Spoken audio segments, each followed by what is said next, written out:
Good evening. It's a great pleasure and a privilege to be here today. And if I'm not a good speaker to do the introduction, you have a marvelous view to distract you from focusing on me.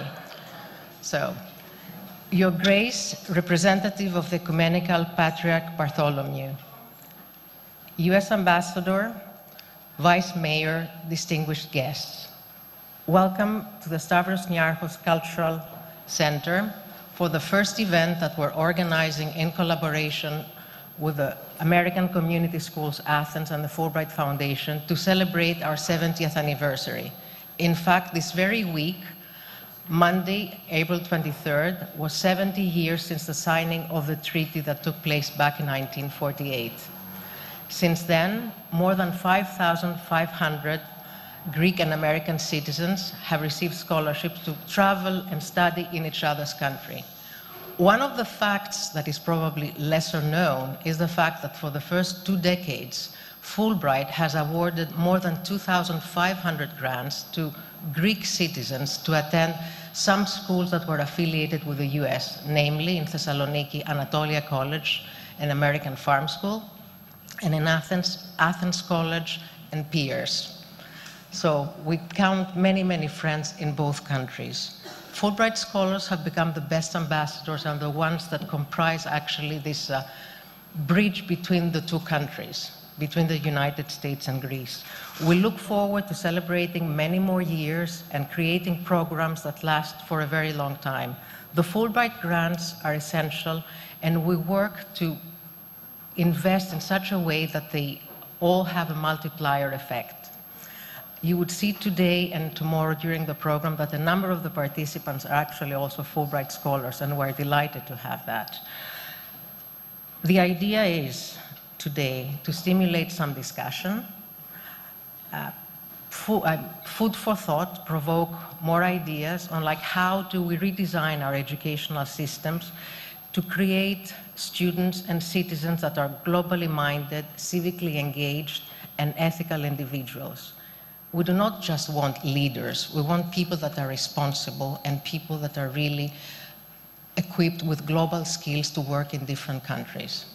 Mr. Ambassador, I would like to ask you to come to the podium. Ambassador Pyatt is also the honorary chairman of the Fulbright Board. Thank you.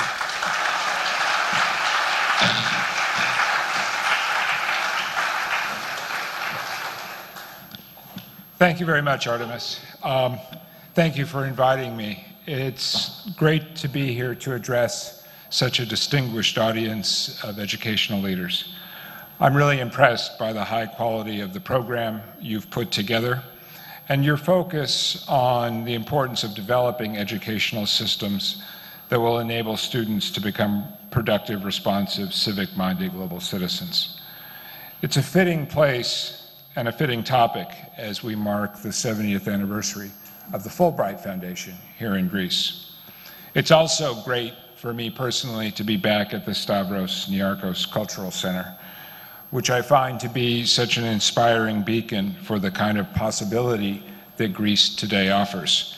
And as the new home of the National Library, it's also a perfect place for us all to focus a little bit on education. Earlier this week, President Pavlopoulos kindly invited me to join Fulbright grantees at the presidential mansion to mark the day 70 years ago when both of our countries signed the agreement creating the Fulbright Foundation here in Greece. Since that day in 1948, more than 5,500 Greek and American citizens have received scholarships from the Fulbright Foundation in Greece to participate in scholarly and artistic exchanges in each other's countries. Among the ranks of its alumni, the Fulbright Foundation in Greece can count a prime minister, a Nobel laureate, several ministers and parliamentarians, as well as numerous leading academics and notable artists. I know we have many current Fulbright grantees, as well as numerous alumni with us here today, and you should all be proud to count yourselves among this distinguished group. And as I was reminded yesterday, when I was speaking at the University of Peloponnese, the Fulbright program engenders hope in Greek young people in the way that few other things do. And I saw that firsthand as one of the impressive young people who I met there in Tripoli identified himself right off as a Fulbright finalist. So the fact that the Fulbright Foundation in Greece is the oldest Fulbright program in Europe, and indeed the second oldest in the world, is a testament to the importance that both of our nations place on education. It's also a tribute to the binational approach that is intrinsic to the Fulbright program, which promotes the interests of both of our nations. For the past 7 decades, the program has improved our understanding of one another, and through intense scholarly exchange, enriched our broader understanding of the world around us. The importance that both our countries place on education makes a debate on pedagogy a very fitting topic for a conference held in honor of Fulbright's anniversary. It's an old adage, of course, that learning is a lifelong process. And in much the same way, looking for ways to improve the educational system in every country must be a never-ending process where different methodologies and approaches are weighed fairly and objectively to determine what works most effectively for the benefit of all students involved, and particularly in a world like our own where technology is changing things so rapidly. For this reason, the Fulbright program, with its focus on educators and scholars, remains so effective. Initiatives like the Distinguished Teaching Awards, which give Greek and American classroom teachers the opportunity to experience theories of pedagogy put into practice in each other's countries, are important tools to finding the best methods, wherever they've been developed, as a means to improve education for the next generations. This constant pursuit of the best educational approaches is also one of the reasons that the U.S. Embassy continues to support the American-affiliated educational institutions here in Greece. While some critics may try to suggest that these institutions somehow pose a threat to the Greek public education system, or somehow represent a rejection of its worth, in my mind, nothing could be further from the truth. On the contrary, as I meet with students and professors throughout the country, I continue to be deeply impressed with the level of scholarship and education provided by the Greek state educational system at all levels, primary, secondary, and tertiary. Our promotion of the U.S. model and strong educational ties between our nations comes from a belief that both systems can coexist and complement one another. Having that mutual reinforcement is good for the students, it's good for scholarship, and it's good for both Greece and the United States. That's why I continue to be a great supporter of those in the Greek political system who are working for educational sector reform. And for those reasons, I feel it is especially fitting that your deliberations over the next 2 days will be taking place in the framework of the Fulbright 70th anniversary. I won't be able to stay for all the discussions this evening as I'm running to the airport for a trip to Thessaloniki, where I'll be continuing to work on our preparations for the Thessaloniki International Fair in September. But I wish you all productive and lively discussions, and I look forward to hearing all about your findings. Thank you very much. Ευχαριστώ πολύ.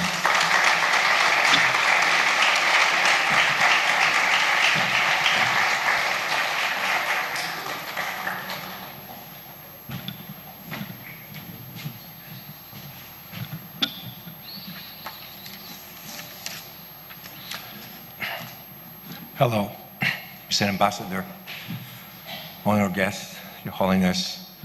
Welcome to this wonderful 2 days forum, and in particular, your commitment in that beautiful day to be with us.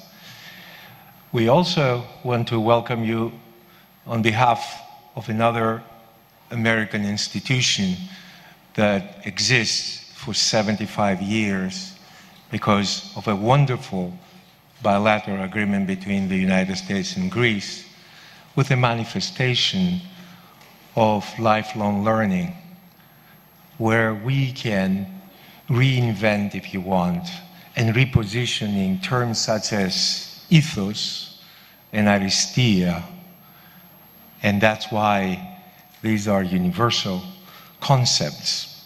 So since we believe that we have to empower our students to become architects of their own learning for only one reason, to transform the world, because leaders without a cause then is equal to motherhood without a child.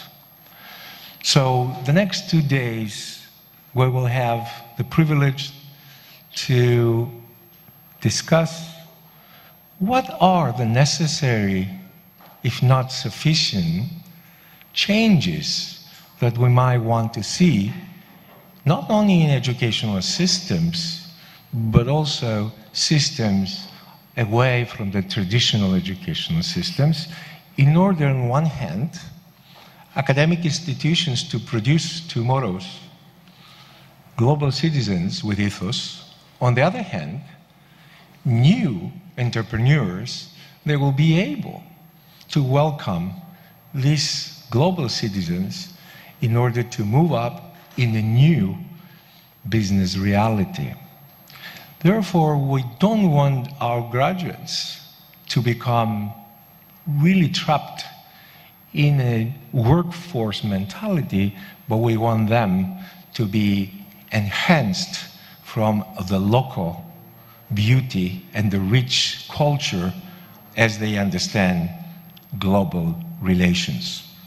So today I am happy and privileged to introduce a wonderful mix of academic leaders, and also new bright brains are coming from the business world that they will tell us, from one hand, what kind of citizens they are producing, on the other hand, what kind of citizens we would like to have in order to move in this rapidly changed world. So let me briefly introduce each and every one, and then we'll go with the first question. The first is Mito Papathanu, who is a partner at Metavallon VC, a venture. But most important, is not a traditional business environment. So therefore, we will hear some of the more creative ways of what should be the new generation that they will join these entities. So Mirto, could you please come up?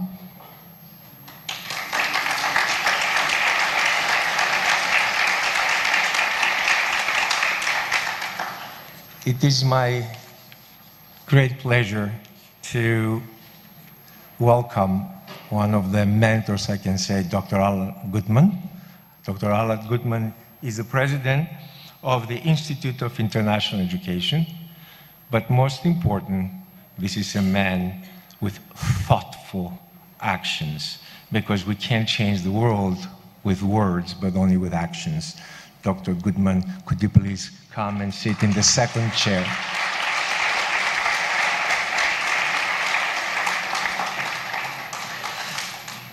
Since we have the global perspective of education, we want to have a person who studied in the United States, but also has the local perspective.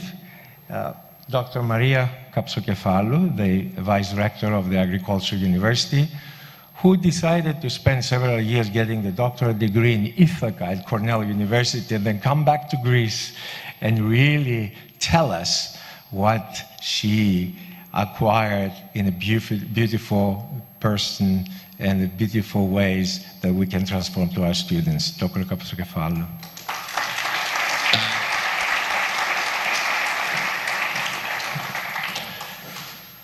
Well, it's not the last, it's not the least, but as a wonderful young man who really is bringing a different perspective as being the managing director of Endeavor Greece, with some of the vertical and horizontal complexities of the different business entities that they're trying to help.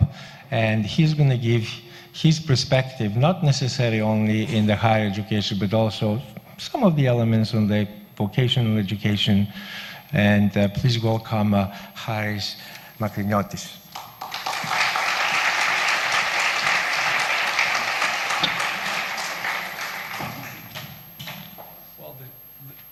Well, the structure, so you all know, it will be first question. I don't know the answers, by the way.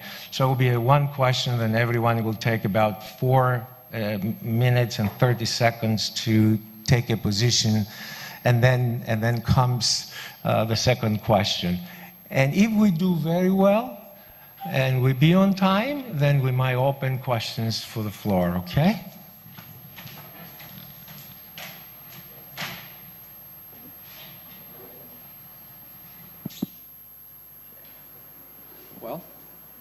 Hello. Well, you have 4 minutes and 30 seconds to tell your perspective about what kind of educational systems we need in the 21st century with all of the changes from technology to challenging some of the principles and values and some of the needs. So would you like to start? Thank you. Thank you, Stefan, for the kind introduction, and thank you very much for the invitation. It's a pleasure to be here. It's very much an honor. So as you mentioned before, I come from the business side. I'm one of the partners of a venture capital that is investing in technology, and it's investing in new companies that are building the businesses of the future. They're building the businesses of the future from Greece. They are applying their technology in the world market, so their clients are very much global businesses or global individuals. And of course, they also have workforces which are also very, very diverse. They are very global, and they come from different backgrounds. So I think I would like to start my few minutes discussion on the issue, just to address what globalization and technology means, which are the two main trends. So in terms of globalization, we're now seeing people entering into the workforce, but also how they start their professional career straight out of university in a very different reality. That means that they are employed by companies that are multinational. They might be employed by small companies that are addressing people from different countries, and they are collaborating as well with people from different nationalities, very different backgrounds. So that's the reality of today. What technology is adding to this world is that there is a large speed of change at the moment. So technology is evolving all the time. So what your job is today might differ from what your job is in 2 years from now. And this is also, to this is also added the vast information, vast data that all of us receive every day, both to work professionally and to deal with our daily lives as citizens and as people. Now, what is the role of the university in this changing environment? I think the universities today are called to do a very, very difficult task, which is to train people maybe for professions that do not exist. So they're called to train people for jobs and for even for industries that today we don't know. That's an extremely difficult task, and I think what you have ahead of you is really a challenge. Now, in my opinion, universities are called to focus on two things mainly. So develop critical thinking on their students to be able to understand all this information that they're receiving, and to make decisions based on that. The decisions relate to their daily decisions, whether they're professional decisions, whether they're ethical decisions, whether they're decisions about how they stand. And they also need to develop problem-solving skills for the people that they're educating. These are rather broad, but I think this is the only way to deepen the role of the university and make it relevant to today's changing realities. Just to add to that, and I think we will come to in the conversation, I don't want to monopolize the time very much. If I had to choose 3 skills that the university should be focusing on in this environment, those would be teaching skills that have to do with the collaboration in a global, technologically focused environment. The second would be skills of communicating, regardless of whether your profession is in technology, whether you're a doctor, whether you're a lawyer, you will be called to communicate your ideas in very different ways, in very different environments, to a different audience, and with different means than what we're used to. And the third would be the actual practicality of your training. So your training that comes from university needs to practically translate into something that's actionable. So I think the three challenges of the universities of today are the collaboration, the communication, the practicality element. Thank you, Myrto. Harry?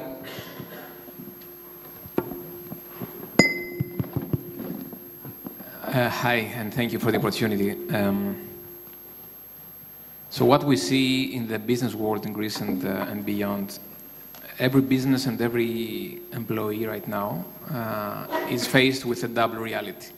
So there's the local reality, the local trends, and for Greece this means the 8 or 9-year-old crisis, but also the opportunities that Greece represents. And then you have the global trends and the mega trends that Myrto started to discuss. For the local reality, we can discuss, and I think we will discuss how the universities and the academic institutions need to adapt in order to offer what the business world needs. But then on the mega trends and the long-term view, the common theme that I think most of you are hearing every day is the word disruption. And by disruption, we mean a radical change in which industries work. It means uprooting and changing the way we think.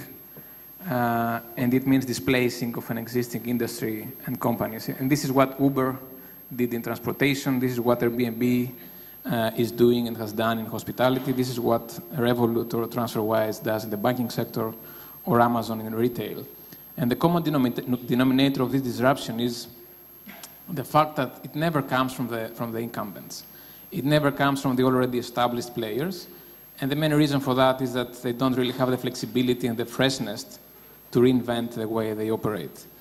And how they do that? So how do they manage to survive? Practically by acquiring this know-how and this knowledge from what we call startups. So fresh companies that start from scratch, and they completely reinvent those industries. Why am I saying all this?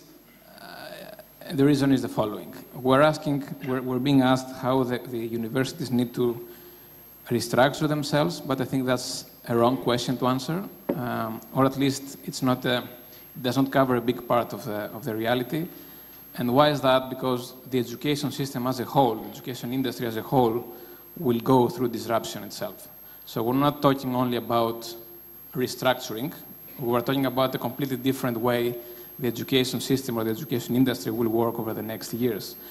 And as we said before, this means uprooting and changing the way the education system works. It means questioning of every aspect of the education system.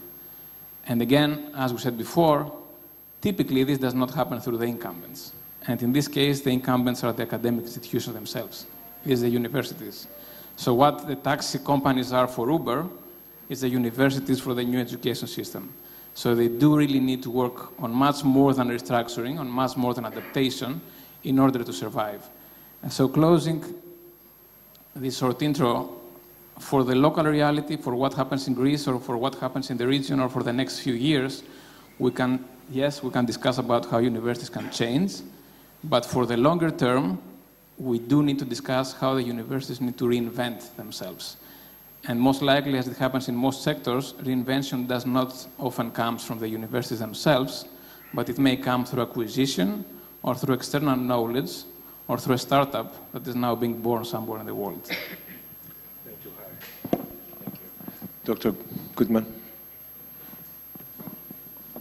I want to thank Mito and Harry for giving my talk. The very qualities that you've identified are the ones that we hope will be passed on by the transformative experience of study abroad. So from collaboration to coping with disruption, I think you get that when you have an experience outside your home country and outside your mother tongue and outside your own culture. So it wouldn't surprise Stefanos for me to say international ought to be part of everybody's education. From a U.S. perspective, I think it's important to be humble. We represent 25% of all institutions of higher education in the whole world. There are that many universities and colleges in the United States. The problem is they no longer require a second language for entry or for graduation. Only one university in America is now committed to making sure that every student has an international experience. And only one university in America requires every entering student to arrive with a passport. 62% of Americans don't have a passport today, and half of those who do are over the age of 60. So they're not getting a passport for necessarily educational experiences.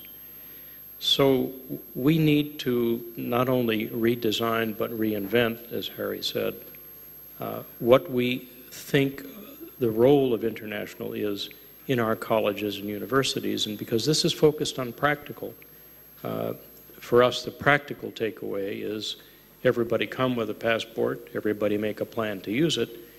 And one of the reasons that maybe I'm president of IIE and not of Georgetown University is because I would require every single student to enter with a language and couldn't graduate until they spoke a second language. That gets you out of your comfort zone, but it gets you into the world we share. Thank you. Thank you, Alan. Maria? I think we start getting into a very interesting discussion, and each one of us has a different perspective. I have been working in the Greek educational system, but this does not block my view for what happens in the world, but it is very interesting the way that you have put your perspective. And I think through this discussion we will be able to improve our views and maybe take more actions. In the framework of this discussion, I think we should agree that change is happening at many levels. It happens at the economical, societal, environmental, and technological level. And education is in the heart of this change because, in a way, it leads change or may lead to change because, by definition, it brings up the people that create the novel and push the change. But also education has to follow the change in order to produce the people that respond to the change. But sometimes change goes much faster than we can respond to. And this is not only true for the universities, it's also true for businesses. I was reading a very interesting study from Deloitte that was conducted very recently. Actually, the report is of 2018. It was among 2,000 respondents from 19 cities, 19 countries. They said that 14% of their businesses are not ready to respond to the technological changes, although 85% of them would like to respond. And most of them said that they do not have the appropriate people to address the change.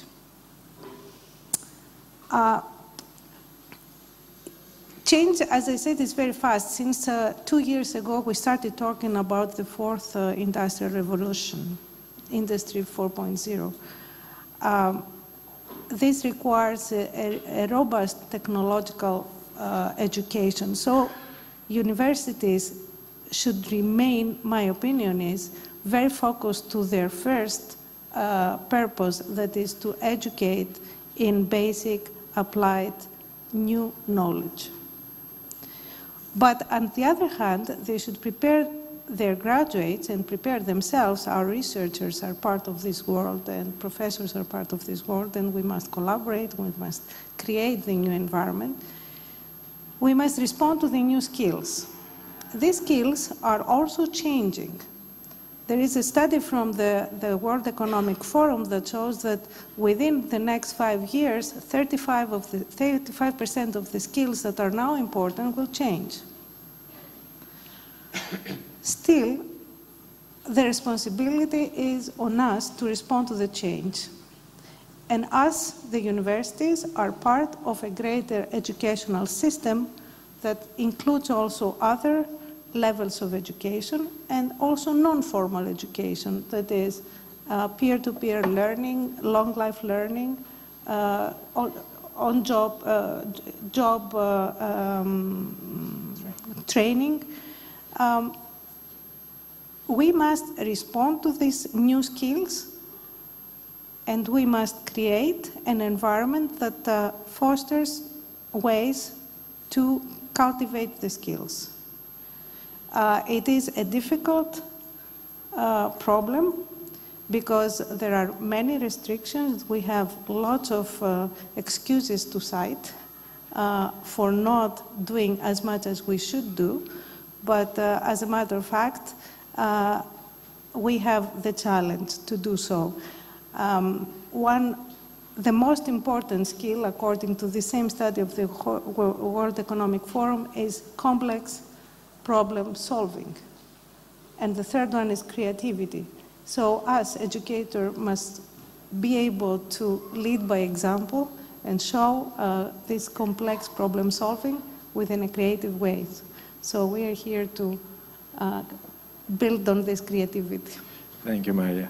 Well, we the mathematicians, they say, before you solve a complex problem, just solve a simple problem. Because if we start with complex problems, we're not going to go anywhere. Now, I promised the panelists to be easy and nice, but I'm going to quote Harry here, who said something very interesting. He said, we should not talk about redesigning. We should not talking about restructuring. We should talk about disruption. So therefore, they're the same question, and since, as we all know, as Alan mentioned about what happens in US universities, for the last at least 200 years, American universities, they didn't change an inch. And actually the statement that, oh, we're doing that for the last 200 years so well, why change it? So therefore the question is, how you are going to help these universities to just disrupt what they're doing for the last 200 years, and they carry some big names, Harvards and Yales and Oxford, in order to be able to do what you're talking about. How are you going to accomplish that being outside? Because also you said you have to be outside of the universities for this revolution. So how are you going to do that in order for someone to say, I need to be, as you said, the Uber of the universities? We had a little revolution with the online universities. And still the traditional universities, no, we are not going to, right? So tell me, how do you think you are going to help these university people who are very conservative? And then you think all of you, because also you're talking about it. Sorry to be blunt, but I don't think somebody will help the universities change. I think that universities need to change themselves. I think what the business world needs to do is make explicit what is the profile of the employees that they will be needing for the next years. The same way banking system did not reinvent itself and it's about to collapse, and you had new players emerging. I think we will see a similar trend also in the education system, but also in the healthcare sector. So for me, the next two sectors that will undergo disruption is healthcare and education. And I don't think that we should expect businesses to help universities, but we should expect entrepreneurs to disrupt the educational system or the educational industry, if you may. What businesses can do, as I said before, is they can explicitly describe the profiles they need, and of course they can get closer to the universities for the short to medium term. They can provide bridges to the universities, they can provide internships, all these things that we have been discussing over the last years. But again, for the long run, I think disruption will come from the bottom up. It will not come from the universities, and it will not come from the businesses. It will come from entrepreneurs that work right now in a garage, as we call it, or in a small apartment somewhere in the world. And most likely they will be the new Amazon, or the new PayPal, or the new Apple. What the universities can do is they can follow these chains, and they can attract the talent, and they can probably follow the chains as quickly as possible. And as I said before, even through acquisitions. So the same way banks acquire fintech startups, financial technology startups, most likely universities need to allow innovation to spur, and then potentially collaborate or even acquire those new players.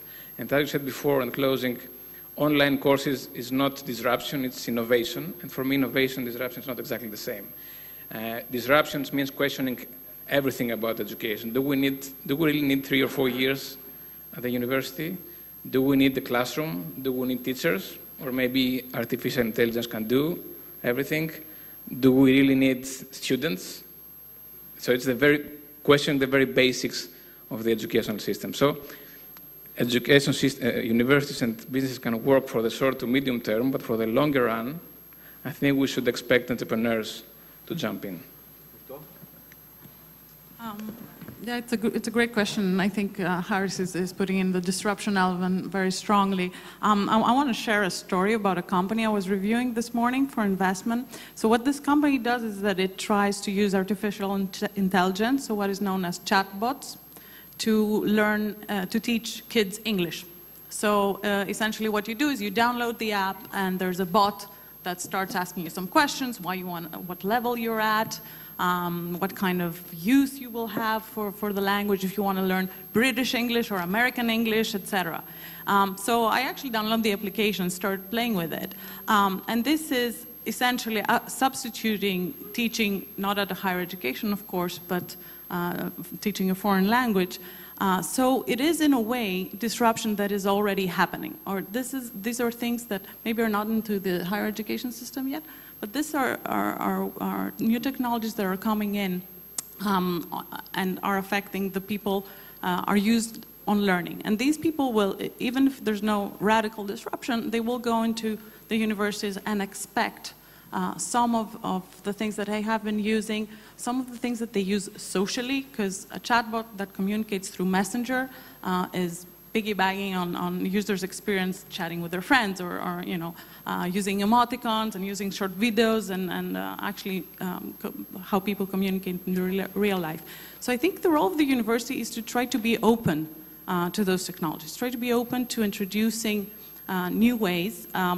I think that a lot of times disruption happens radically, and a lot of times you need incumbents, so people who have established institutions and have established networks, they have infrastructure to embrace the change and allow for smaller, low-hanging fruit or small wins, if you will, in order for progress to happen. That's another way that progress happens. We see that, for example, in networks, just to discuss another industry.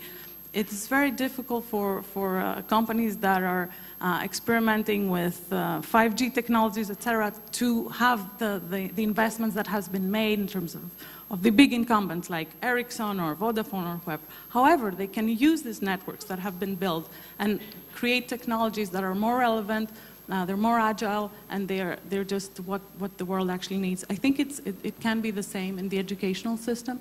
So assuming that the universities are open to using new technologies, they're open to having entrepreneurs in residence, whether they're from the technology side or the traditional side.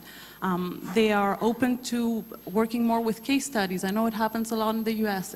In Greece, it hasn't happened so much. So collaborating with industry and the businesses to create actual case studies, practical examples of how situations can evolve in the business environment. That's actually going to bring not the disruptive change, but change that will actually be long-term and meaningful as well. Alan, you were in an executive leadership position in one of the very well-known universities, Georgetown.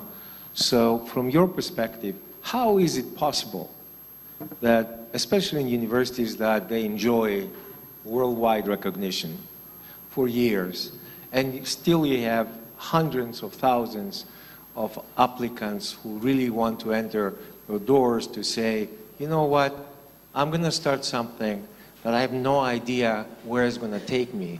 Would I take such a chance? What's your thoughts on that?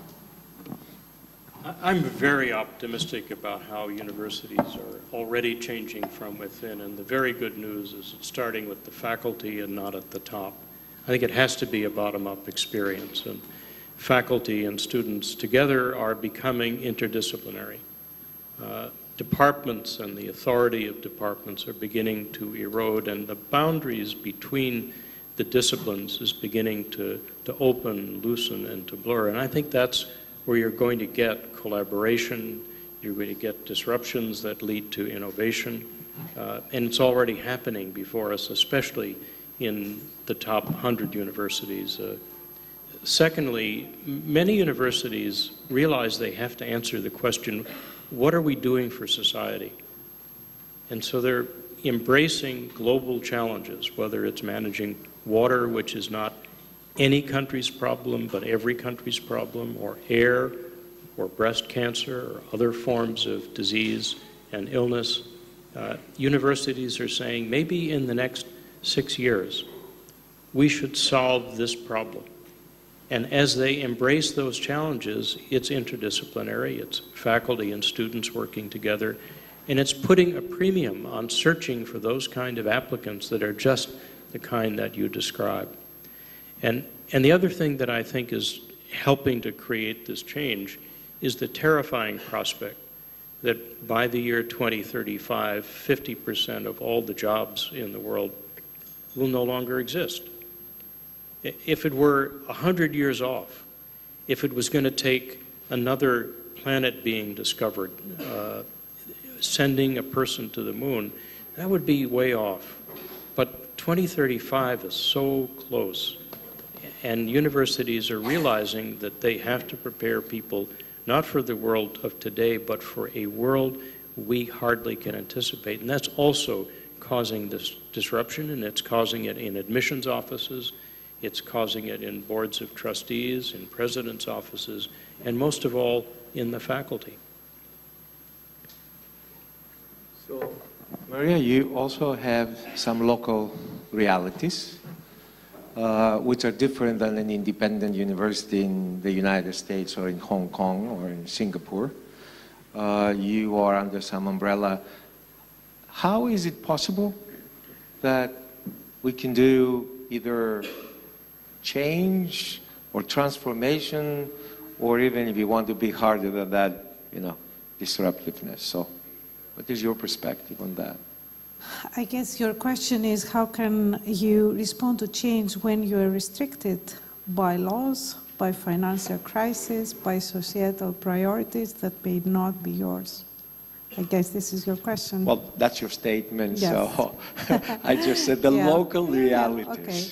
The local reality is exactly this. But as Alan said, and I guess in a way you also said it, we have a sense of shared destiny. Universities are part of this society, and we must respond to change, and we must be creative in finding the ways for doing so. Whether this will be changing our curriculum, changing our culture, there must be a way. And we have a good record for changing ourselves.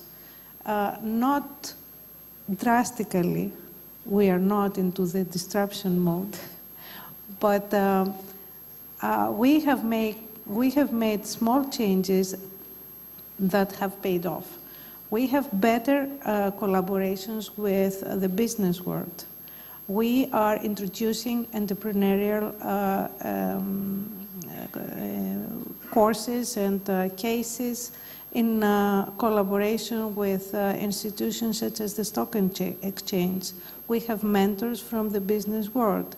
We are working on building ethical citizens. We are working with volunteer groups. we're working with building skills through independent extracurriculum initiatives such as seminars, cases, etc. So it is possible to work towards changes, but also it is very important to understand these changes. And for us, it is very important to work with the market and the business world to understand the new requirements and adapt accordingly. And we have been fortunate to have a very good collaboration with bodies such as the Association of Industries or the Association of Food Industries in identifying the new needs.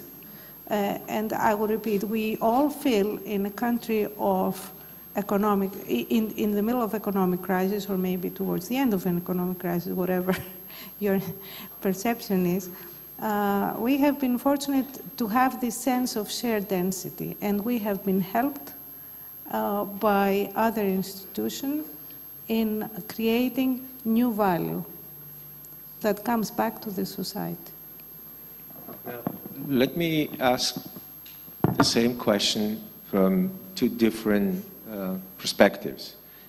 If you identify 3 to 4 most essential characteristics that what you're expecting for the entrance position, someone to come from a university, what these 3 to 4 will be, and then I will ask the academics where they are providing these 3 to 4, and if not, how we will bridge the gap.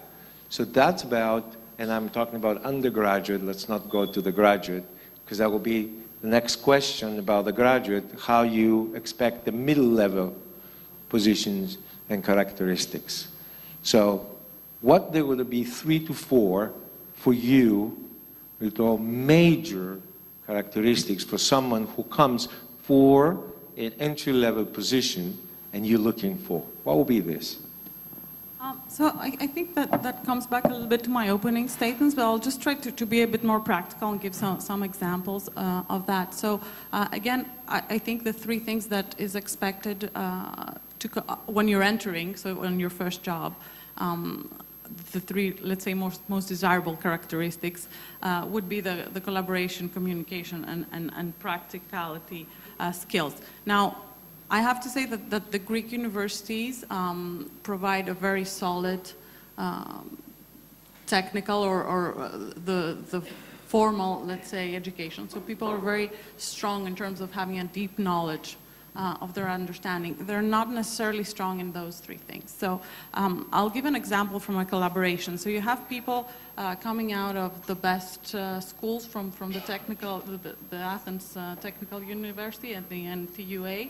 The NTUA, and they are good programmers. Of course, there are new technologies all the time, so they're not trained on the new technologies, but they know how to process that.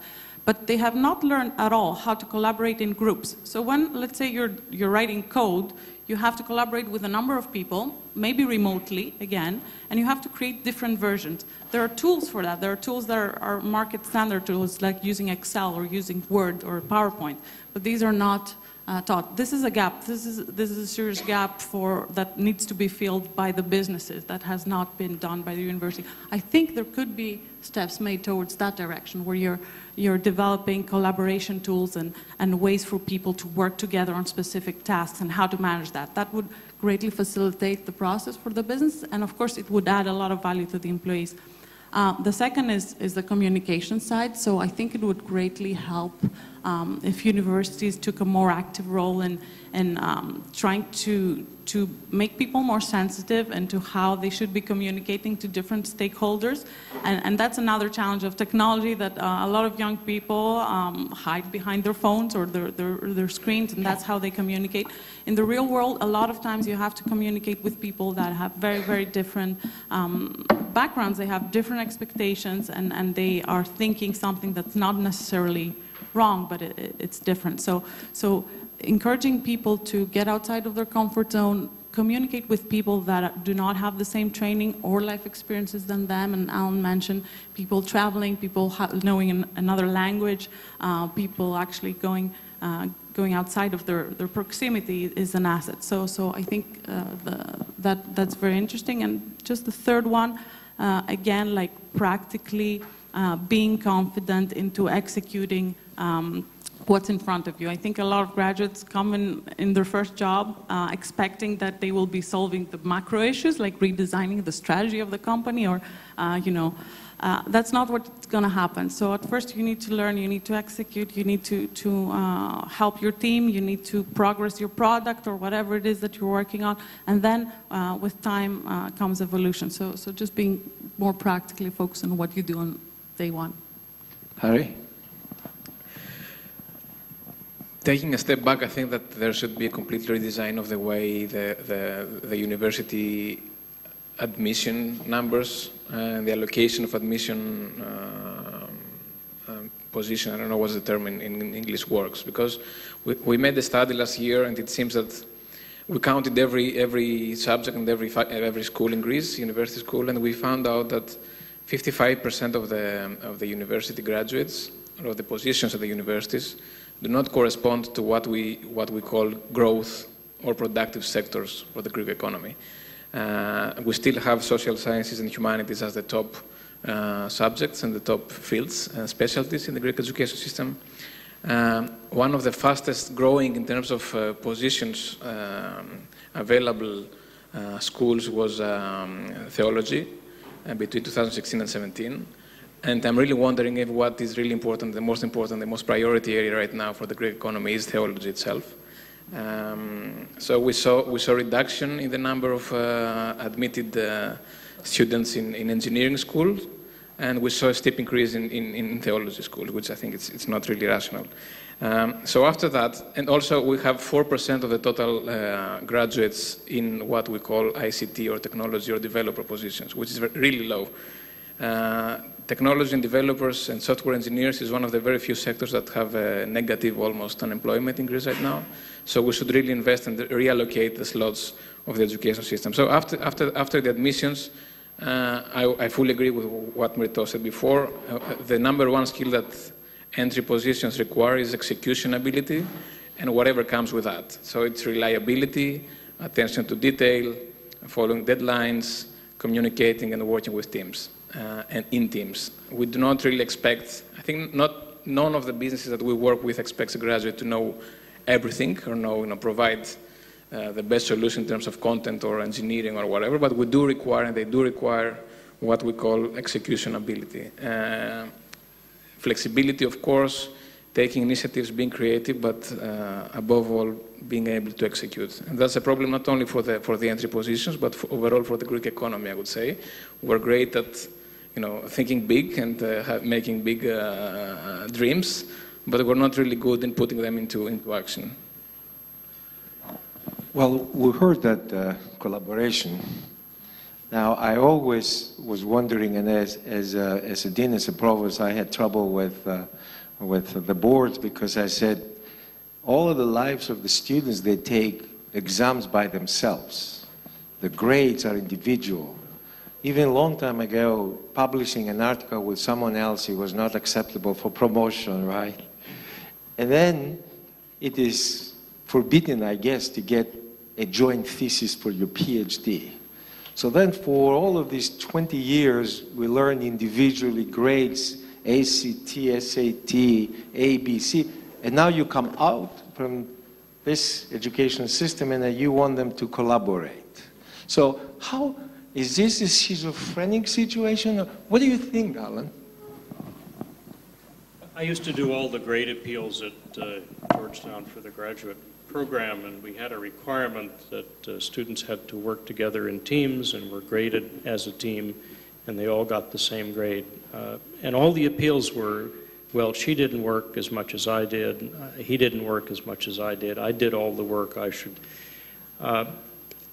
I think we can teach collaboration, and we ought to reward it, and we ought to reward it in the grading system. The other thing I noticed, though, I ask every alumni that I meet, if you could go back to school now and take a few courses, what do you really now wished you had taken to help you in your business or your government career. And first of all, pretty much everybody in banking, they never say, I wished I'd taken another banking course, or another finance course, or another accounting course. And pretty much alumni say, I wished I had experimented more. I wished I had maybe taken a philosophy course, or I wished I had taken the statistics course seriously, or I wish I had studied a language. Maybe they know my preference for this. But I think our alumni are also telling us how to disrupt or reinvent the university. And maybe all our universities now ought to offer all of our alumni the opportunity to come back and take any course they want for free. And we would learn a lot from that in terms of the value of the humanities, the need for understanding science if you're not a science major. I doubt many would come back and say, I need another course by Goodman in political science, but you never know. And I think getting the alumni voice in here is really important because they're out in the working world, they're seeing what you need in the workplace, they're experiencing what collaboration really means, and maybe there is something, if they voted with their feet, and we would then realize we're offering things that we should stress more. What do you think? I guess we're getting into agreeing that what we really need is not just skills, is a combination of skills, knowledge, and personality traits. Universities have as their primary focus on providing knowledge. And I think they should not lose this focus. This cannot be replaced and cannot be matched. This must remain our primary mission.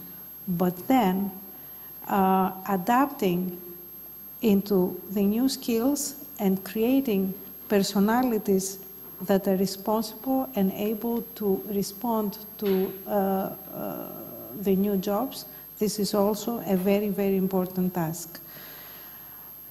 Whether we have been able to create this new professional, new citizen, it's something that I guess business world agrees that we have not, although we have been trying to.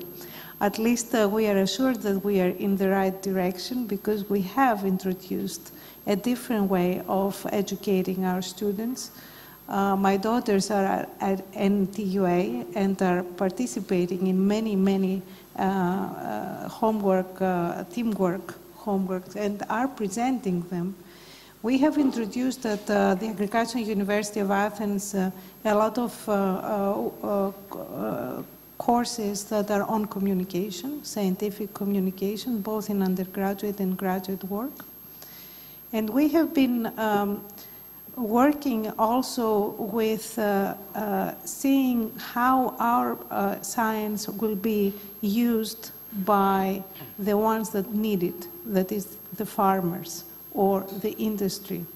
And we do this either by sending our students in practical trainings, which is mandatory in our curriculum for 4 months, or by engaging ourselves in vocational training or other initiatives that help the farmers grow their businesses. And we employ our undergraduates into this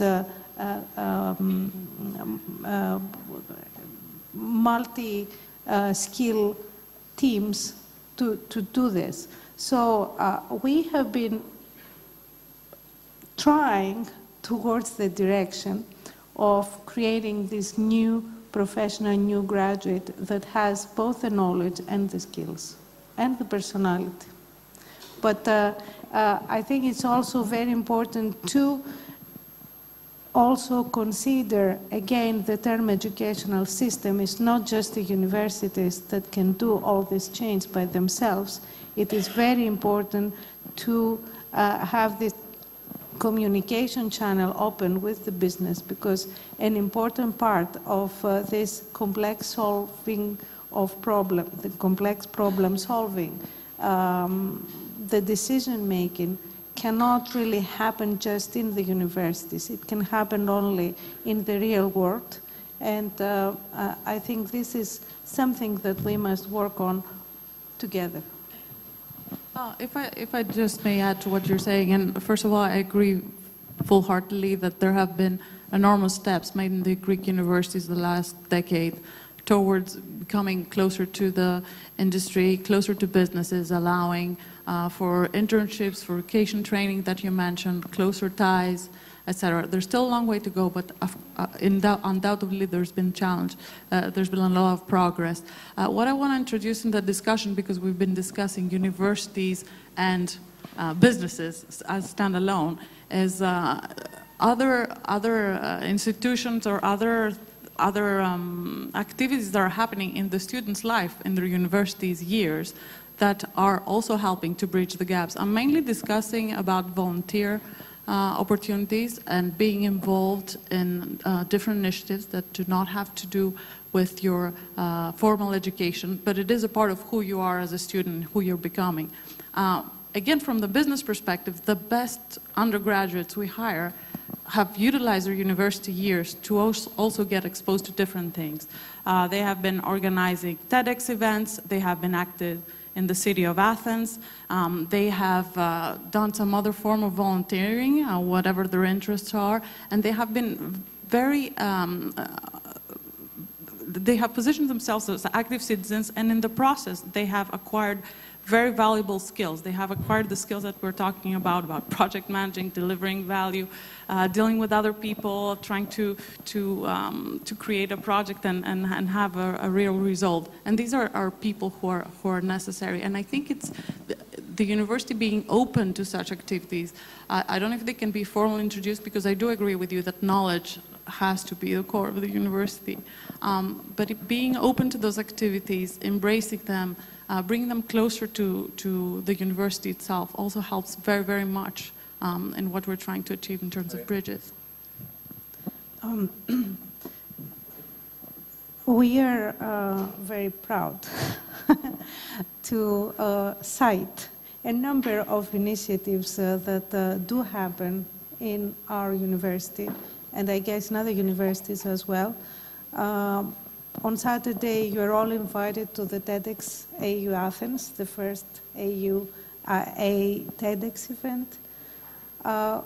We also have a volunteer group that does many environmental or societal activities. For example, today, in having in mind the fruits that are wasted in our experimental farm, the students were collecting oranges for donating into charity. We have 4 cultural groups. We have a dance group, a painting group. We have a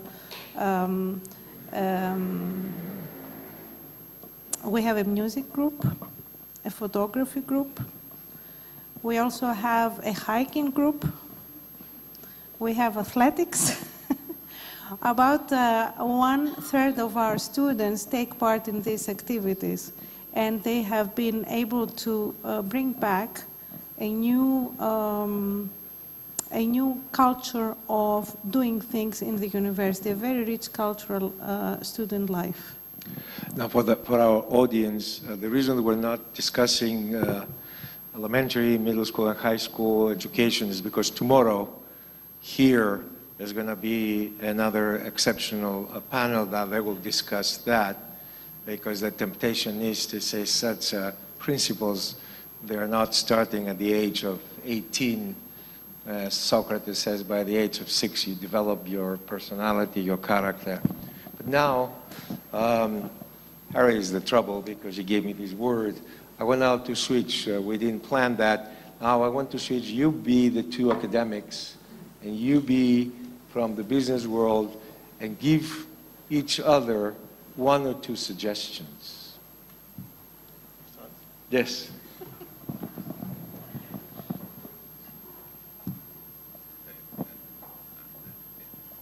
I think the business world has not really played the part that it should have played, or it plays to the extent that we have been discussing. So I think what we represent with Myrto, or what we represented before your question, is a very small part of what we call business in Greece. And I think if we ask most of you, and especially most of the youth in the audience, they will say that the Greek companies are not really offering what they should be offering. So the compensation they offer is very low, the quality of work is very low, they don't give, they don't offer any career development options, they do not train their staff. So we have a structural problem for the Greek economy. We have 99% of the Greek companies being micro, SMEs, sorry, 96% being micro, which means less than 9 employees. This means that the Greek graduates, when they join a Greek company, most likely they do not receive the training they should receive. And to be fair, what, again, Myrto and I represent is a small fraction of what businesses look like in Greece. So putting that aside, I think what we need and what we need more is more multinational institutions in Greece. We need incentives for big players from abroad to come into Greece, because we need their research capabilities, we need the capital they have to invest in their employees, and we need a broader scale-up of the average size of the Greek company. And I think that, again, going back to your point, it's not fair to blame the universities for what's happening, because I think we do find islands of excellence in the Greek educational system across the board, from the primary school to the university institutions. But up to now, it is based on individuals, maybe some institutions, but definitely it's not a widespread effort. And it's the same case in the business world also. We see, and I think these are the ones that we support with Myrto, a few examples of high-performing entrepreneurs that really invest in human capital and they embrace change and they want to train their staff. But the vast majority of the Greek employers are not what we call, the ideal employer profile. So I think it's a collective effort. I agree we should come together. And I think our main objective over the next couple of years is to create bridges among those islands of excellence. And what we're doing today is exactly this type of bridge that we need. And what I often say is that we need good companies and good universities, not because we need to change the country as a whole right now. We cannot do that. But we need to give an escape route to the minority of the students that really want to make a difference in their lives. And this should be the beginning. And after we do that, instead of having them leaving the country, after we do that, we can then start from the bottom up and expand and spread this change. So I think we should all do our part. I fully agree that businesses haven't played the role they should have played. But we do see islands of excellence in the startup world, in the scale-up world, in the universities, in the elementary, in the secondary schools, and we should create bridges among them. And I think that's the role that we should all play.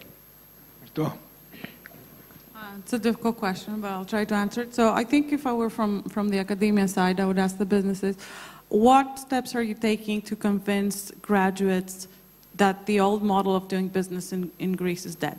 So we're not discussing a model that is very focused on the public sector, that is not meritocratic, that has a lot of legacy, that pushes people into being mediocre or pushes people to starve for a position, settle somewhere, and is not based on companies that are producing something of high value, that is rewarding companies that are making a good effort, good products, and that's rewarding companies that are looking at the world as their market. What are the steps that you businesses are taking into convincing people that they should stay here and that this is worth it? And if they put their whole in it, and if they stay and persist, then they will see the fruits of their labor and they will actually progress as they should be. So that's the first question that I would ask businesses, because it is very much a question of redesigning the model and communicating it to people. The second thing is that it needs to be clear what Harris touched upon, that because of the structure of the Greek economy with many small and micro businesses, the career path and the development path is not clear. So another question for the businesses is, how are you investing in your employees for their next job, to prepare them for the next step that they will be taking, either within your company as entrepreneurs and as individuals, or in a larger or different setting, maybe a setting that's not in Greece, maybe a setting that's very somewhere very remote. And I think the third question for the business is, has to do with women. So we see a lot of women graduating from universities. We see that the ratios in Greece, even for the technical schools, are very high. We don't see a lot of women sticking in the workforce and actually following career paths that are similar to men. So that's a question for the businesses as well. How do you deploy excellent graduates? How do you make them, how do you help them have a better balance in their life if that's what they need? How do you create the opportunities for them to become productive and progress in their career? So, leaders of these businesses, Alan, you're a global business. So how you respond to these universities that they ask you these questions? Why can't you send us students and graduates who can write? We had 17,000 applications last year for jobs at IIE. And what strikes you after reading the finalists is they can't write a paragraph. They can write a 30-page paper, and indeed many of them attach a 30-page paper to the application, but the communication, the written communication often doesn't match the oral communication. And they have difficulty when they join us explaining what it is they're doing to solve a problem in a paragraph. Give them 3 or 4 pages and you kind of get the point by page 4. So, as an aggressive business person, I would say you should pay the English department more than you pay the football coach. That's a very good one. So you can't really use the argument there are no football teams in Greek universities. So how about basketball? There are. Well, there may be painting troops. So, May? I guess if I were a business and I was not getting the kind of people that I would like to, I would try to identify what exactly I would need and make it the bridge that we have been talking about. Ask the universities, can you do this? Are the people that come to us like this? But then I would also ask the universities, what would you need from me? What would you need from the business world to provide these young people a better opportunity? As I said, we share the destiny of this country, and it is to the benefit of everybody to make a very good workforce. So I, as a business, would try to do more to help these young people create the unique profile that it is now needed. Our students, or maybe our children, do not have a very good experience from the business world. They do not feel respected. They do not feel rewarded. They do not feel that they're getting the opportunities they need for themselves to grow. When we talk to the people that are left the country and are now looking for jobs in other countries, the so-called brain drain, their main reason for not staying in this country is not the low salary, is that they do not get the respect for what they have been trying so hard to achieve. So if I was the business person, I would ask the universities and I would ask the society, what can I do to create the confidence, the profile, and the opportunity for the young person to grow and achieve a very good career. Because as a matter of fact, we do not feel that as universities, go back to my actual See role. how it's not so easy to see a different perspective. We come back to the comfort zone. No, well, actually, the stake is not to give a young graduate the first job. The stake is to give a young graduate a perspective and a very interesting career in the long term. So for the purpose of the time, so please use 1 or 2 minutes for your closing statement if you want to, and let's start with Vito. First of all, I thought it was a very interesting discussion for me, just to hear everyone's perspective. I hope it was worth everyone's time. I think if I would take one or two things from today's conversation, is to actually try and put practical steps in tomorrow. So try to see what this means in terms of bringing business and academia together in the framework that you just said, Maria. So trying to establish 2 or 3 practical steps that we could be making tomorrow to bridge those gaps. Start by identifying them and then see what we can do, and then take it from there. I think once people start talking and once people start collaborating, a lot of very innovative things can happen, and progress happens through this. Alan? Mito mentioned the case method and the case method of teaching, which was invented in law schools and public policy schools only in the latter quarter of the last century. I think we may, if we do more case teaching, we may, before we discover how to solve all the problems, begin to solve the collaboration, the interdisciplinary, the communication, and the practical. How does this apply? How does theory apply to real life? So I think cases can be taught in every discipline, from the humanities to the hard sciences, and maybe we ought to stretch the faculty and the students to do that. Maria?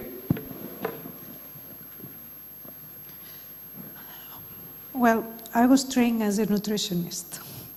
And nutritionists are passionate people that believe that we can change the world in a practical way. Sometimes we are disappointed that we cannot do it, but we still try. This is our job. So I feel that in a similar way, we must not resign from the target of building a new workforce in this country that has the global perspective, that is able to respond to the challenges. We can work together. We have done it so far, and we can do more. It's not useful just to recite what have we done so far, but it's useful to see what we can do from now on. I think these kind of discussions are very, very useful, very, very revealing of the different perspectives. And I think we should keep on the good work and hope for the best. I just want to share my optimism for the future of Greece, especially. What we have seen over the last 5 years has nothing to do with what was there 10 years ago. I don't like the word crisis because I don't want to go back to what we had before. So it's not a crisis, a disruption, going back to my initial point for Greece. Greek youth has nothing to do with what was the case 10 years ago. We see a lot of bottom-up efforts, as we described before, in universities, in schools, in volunteering activities that were just not there 6 years ago. We see entrepreneurs. We see entrepreneurship being destigmatized. As you know, business world was a bit synonym to corruption and red tape in Greece. This is changing. We see new vehicles for financing. We see new investors. We have a world of opportunities in the Greek economy. The whole economy is undergoing a huge transformation, or should go through a huge transformation. We have this amazing community of Greeks abroad. It's not a brain drain for us. It's just a community abroad that we can leverage to build bridges with the whole world. Greece has never progressed when it was closed to its borders. Greece has only progressed when it was open to the world. And I think right now, Greece and Greeks have spread to the world. They have survived an 8 or 9-year-old crisis. Greek companies are leaner than ever before. The survivors are true survivors. So I think we have all the ingredients for a huge transformation for the Greek economy and for a jump forward. So I think the next 5 years will be really critical. And what I urge all of us is to stick together the way we have done over the last years and create those bridges for this change to happen. But I'm really optimistic. Well, if you think about passionate people, tomorrow you'll see the educators, how passionate they are from elementary school all the way up. But you talk about diversity. Our institution is very privileged. We have 62 nationalities. And I will put two more elements in the first three. The first element is, the fourth element is kindness. And the last but not least is ethos. Because there is the perception there's no economic crisis, there is an ethical crisis, the crisis of ethics. And I'm really happy that we stick with that. And universities, yes, they have to learn how to produce tomorrow's global citizens in the workforce, but also we don't have to forget that these global citizens, they have to serve humanity.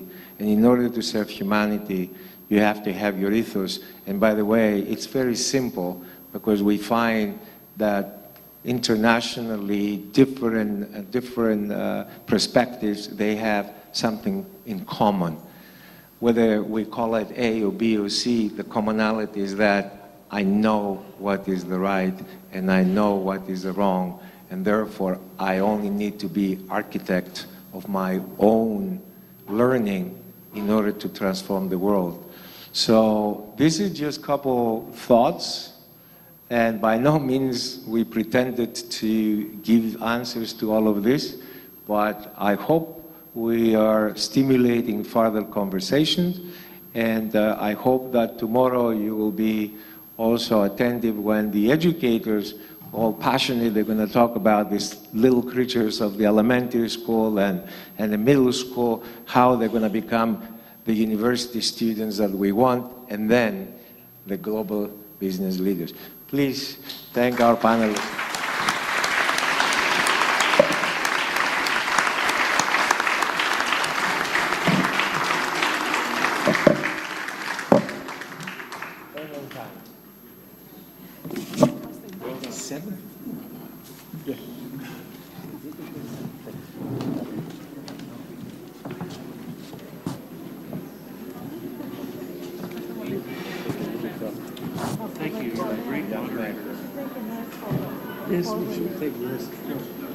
You're going to make a great academic team.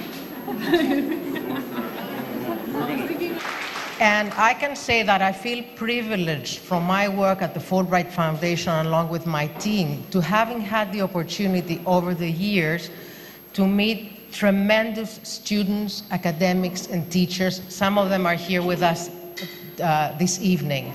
We have great human resources in Greece. What we need to do sometimes is to sort of like fine-tune and make sure that, you know, our universities are a lot more extrovert, and I think our next speaker is going to speak a little bit about that. So it is an honor and a pleasure to introduce Alan Goodman, the President and Chief Executive Officer of the Institute of International Education, the leading non-for-profit organization in the field of educational exchange and development training. Fulbright has collaborated with IIE since 1948, so we count 70 years actually of collaboration, and IIE is celebrates 150th anniversary, so we're still young, and there's room to grow. Alan is the 6th president in the history of the Institute of International Education, and I choose to call him many times a citizen of the world, a Renaissance person, and a philhellene. And he's not a philhellene that became in the last 2 years. Since I first met him, I think nearly 2 decades ago, he demonstrated a true passion and knowledge about Greece, about my country. Thank you for joining us today to speak in a very interesting topic, what the Odyssey teaches about Fulbright. So Alan, welcome back to Greece. I know that the first time you visited the Stαύρος Nιάρχος Cultural Center is when you participated in the race from the Panathinaik Stadium, and I think it was a year ago. So welcome back, championing the causes of education.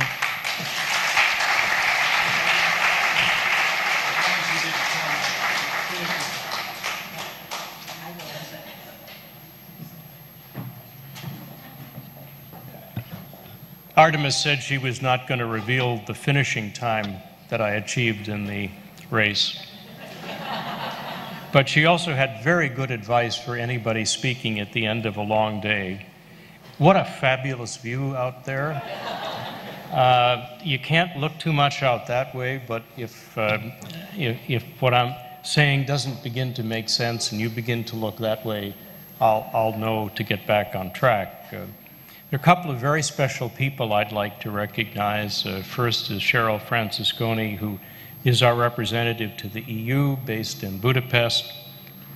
Cheryl is a frequent visitor here, a good friend of Artemis and the Fulbright program, and it's great to see you, and thank you for the work that you do. One of my former students, Dean Sarigos, may still be here.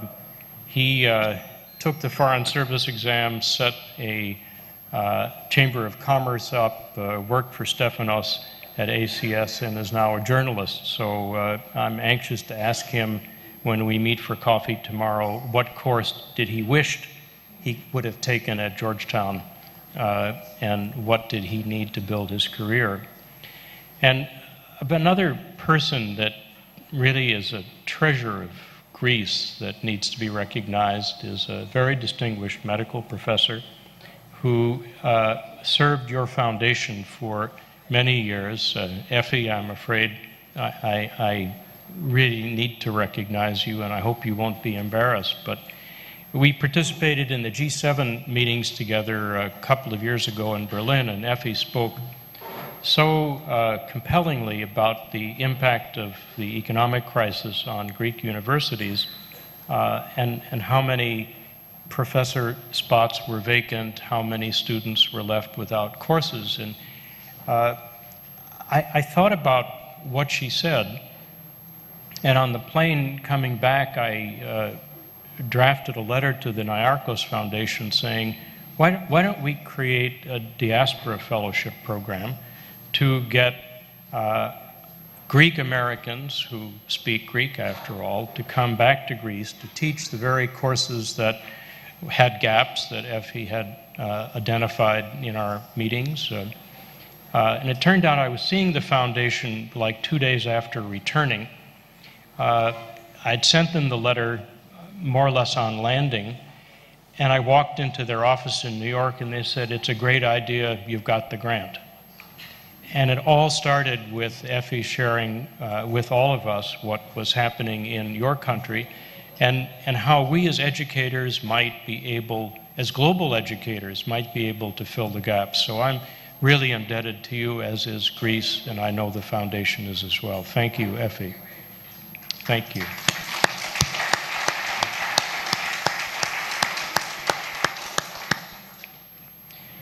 So the Odyssey was the first book I ever read.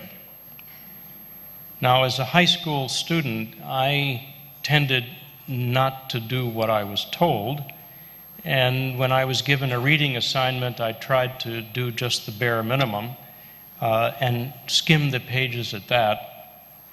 And I believe until my sophomore year, I actually never read a whole book in any subject. But that year, there was a class in classics and mythology, and I think the first or second assignment was the Odyssey. And I remember looking at, it was about that thick. I'm sure it wasn't that thick, but in my mind's eye, it was that thick. And we were assigned like the first 10 pages. And I remember it vividly because my parents thought I became ill. So I went to my room, started reading the Odyssey, and by Sunday evening I had finished it. So Friday to Sunday, and they had never seen me behave in that way. And it was, for me, the beginning of a transformation of my whole educational life and experience. The classics teacher who assigned the 10 pages, which led to me reading the whole book and rereading it every few years when a new translation comes out, actually chaired the scholarship committee for the Harvard Book Award at my high school. and I think with his vote, I won the Harvard Book Award and a scholarship. And I owe it all to Homer and my teacher, Mr. Samuelson. In honor of coming here, I decided to read Emily Wilson's new translation of the Odyssey, which is quite different than Fegel's and all the others. But what really captivated me was her introduction, because she said she had a transformative experience too. She got to play Athena in a grammar school dramatic presentation. And in one of the aspects of Athena's life, she gouges out the eyes of some monster. And the author said, this was transformative for me because I imagined gouging out the eyes of my headmaster. And she concludes the Odyssey is about adventure, creativity, and above all, the transformational experience that can happen when you go or study abroad.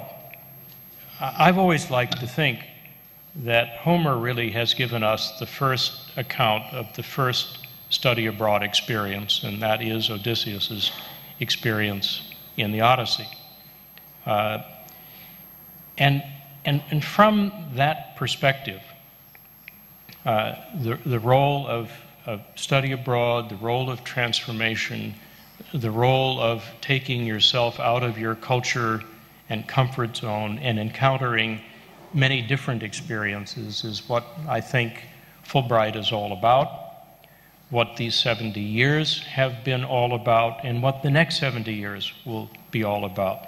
Transformation, mutual understanding, and dealing with the world we have to live in and not the world sometimes we can pretend we're living in or set up boundaries and barriers to protect ourselves from. You'll remember that Odysseus didn't want to study abroad. He wanted, after Troy, to get back home as quickly as he could. He had no intention of having a 22-year sojourn into many different places, and he needed the push of a mentor. That, of course, is the form that Athena takes when she visits both Odysseus and later Telemachus when she sends Telemachus out to try to find his father. So the first lesson for Fulbright is really, who of us does not need a mentor? And sometimes a mentor has to be pushy. I remember Renee Fleming telling us when she was heading off to her Fulbright in Italy that, number one, she didn't want to go, and number two, it was her mother that marched her onto the airplane and forced her into a seat, strapped her in so that she would take off from New York, or I think Illinois was where she was from, and land somewhere in Italy. And she said that she cried more tears on that flight than in all the operas she ever sang combined. So we all need mentors, and as Athena appears so often to Odysseus, we need them frequently. And maybe part of the lesson about mentors and Fulbright is that we as faculty, when we urge a student to apply, that's not the end of the mentoring relationship. And in Fulbright, when the student goes finally on the plane and goes abroad, and you can say to your faculty, we had a Fulbright go abroad to Italy or to Greece this year, maybe that's also not the end of the mentorship, because as Odysseus needed, our Fulbrights also need people back home with whom to be in touch, to give them advice, to give them mentorship. And also when they return home, they're going to need your advice and mentorship on reentry. So the first lesson I took away from rereading the Odyssey was not how brave Odysseus was, but how unwilling he was and his son, and how much and how important it is for those of us who believe in Fulbright, encourage our students to do it. We need to stay in touch from the beginning to the middle to the reentry and the end of the experience. And maybe part of the innovation for the next 70 years is finding more ways and more personal commitment for all of us to do that. We also know that in the process of the Odyssey, Odysseus learns the minds of many different people. I think that quality is maybe needed more than ever in today's world. We need leaders of industry, leaders of government, leaders of communities, and teachers who are able to realize that we share the world, that there are many differences in the world, and it's our job to learn the world and mind of many different people. Another Odysseus, who won the Nobel Prize for Literature in 1979, who was also a State Department grantee, said that you need to search for the open path, the path by which you surpass yourself. And I think Fulbright is about both things, learning the minds of many different people, appreciating them, and also in the process learning things that surpass what you think your own capability is. And that's what makes Fulbright so powerful. Powerful in public diplomacy, transformative in its power on changing individuals, and transformative in what produces Nobel Prizes, because so many Fulbright alumni have won Nobel Prizes.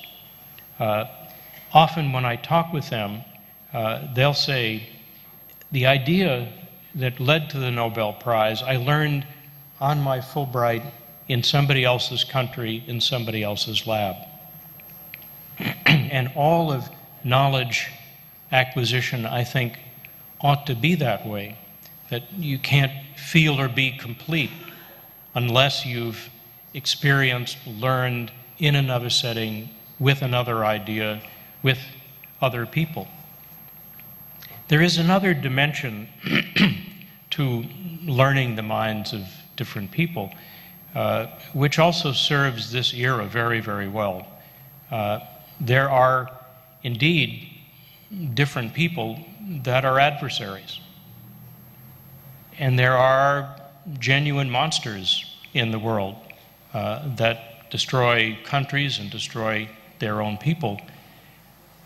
And it is really important to try to understand them as well, because you may have to deal with them.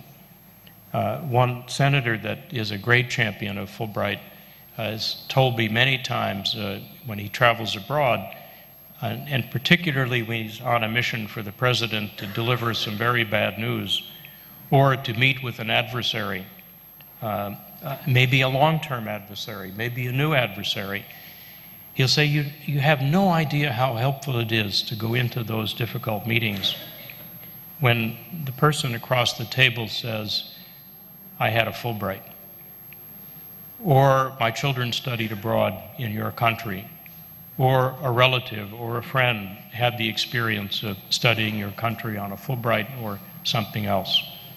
It doesn't immediately make that person different than they are and not an adversary, but it does give us all at that table, at that negotiating table maybe, a common ground, something that we can recognize our common humanity. And that was what Senator Fulbright early on said this was all about. It transforms nations into people, and it humanizes international relationships, even when those are adversarial relationships. So Fulbright for the next 70 years is needed more than ever to be learning and teaching about the minds of different people and helping individuals surpass themselves, but also through mutual understanding, transforming nations into people. The third striking lesson to me from the Odyssey is, and there were many times in the story, excuse me, if you didn't know the ending, you wouldn't think it's going to happen, but Odysseus actually returns. Now, that's at the core of the Fulbright program as well. The obligation, moral and ethical, to return to the country from which you came, to contribute what you learned to your home communities. And it suggests to me that the returning is just as important as the going. And what we have to make sure of as mentors is that when the going happens, we're also praising, valuing, mentoring the ability to return, because you can return with what you gained and really fix things. Now, Odysseus had a particular way of fixing things. Not all Fulbrights have to come back and kill all the suitors.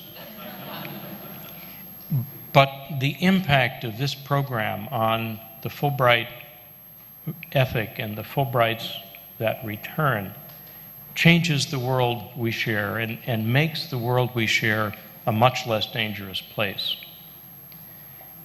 Now, that kind of world, a less dangerous place, is not the world that Odysseus knew, and it wasn't the world that Senator Fulbright knew, and it really isn't the world that actually we know.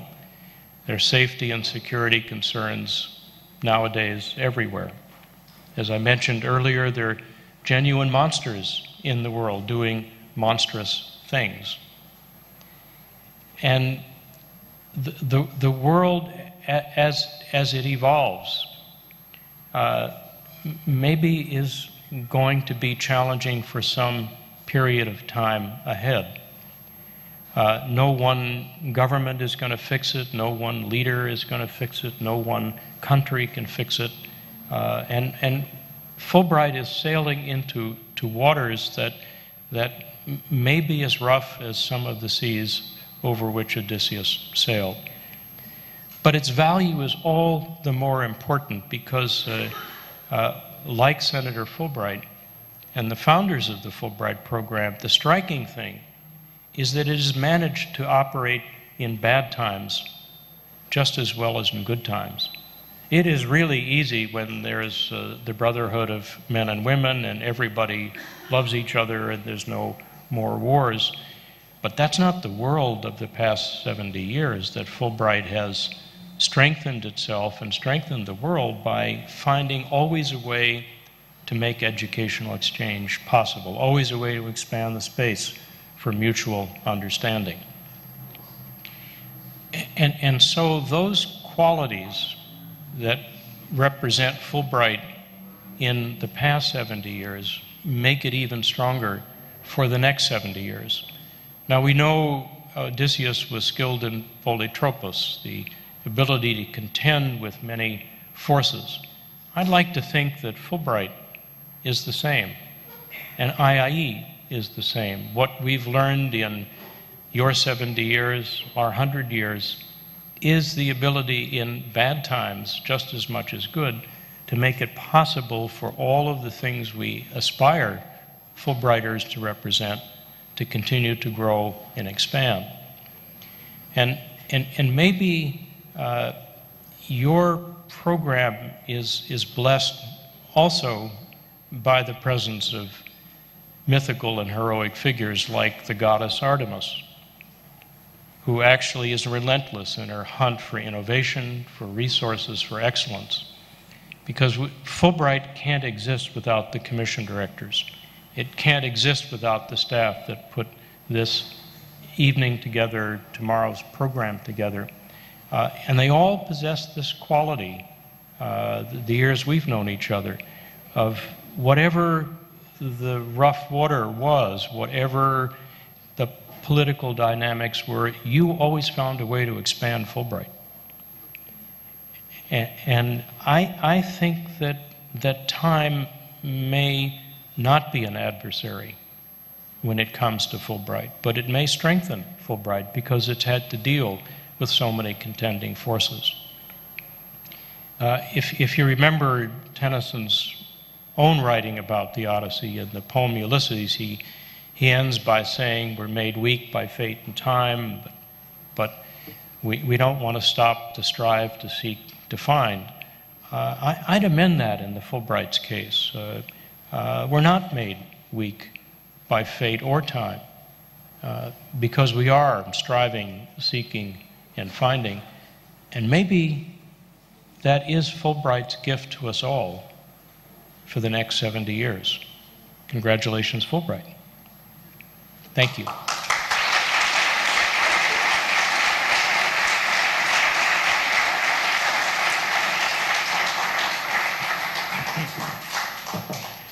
Alan, thank you very, very much for your generous comments and gracious comments to the Fulbright team. And you didn't shoot me with an arrow, so... No, I leave that for extreme circumstances. Thank you. So we are coming to the end of our first day. We hope that we will see you again tomorrow for a very stimulating discussion. And we're going to start from the early years of school. And we're going to go up to the university level. And then we're going to be followed with a second presentation by Dr. Berger. But since we didn't have much time for discussion, we would like to invite you right outside for a Greek Spartan kerasma, as we call it. Since we live in times of crisis, we cannot be indulgent with lots of food and the culinary delights, but we can certainly promise you some good discussion. So thank you for joining us this evening, and we look forward to welcoming you back tomorrow. Thank you.